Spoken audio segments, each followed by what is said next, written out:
Hello viewers and welcome to Review Information. In this video I will show you how to do the July dumped photo trend on Instagram. Subscribe to my channel and hit the bell icon to get notified any updates.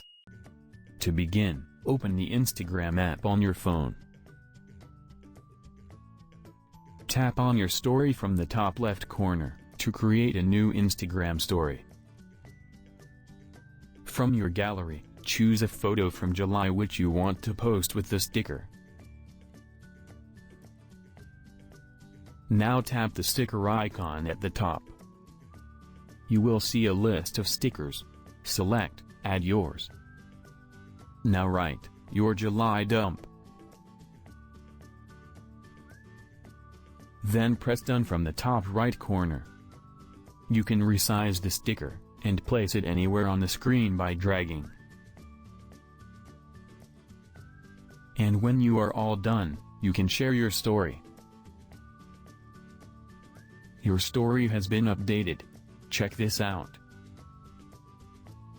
When other people see your story, they can also add their own photo by tapping Add Yours on the sticker. So in this way, you can do the July dumped photo trend on Instagram. Thank you for watching. Hope you guys enjoyed my video. Please subscribe my channel for more videos. Goodbye.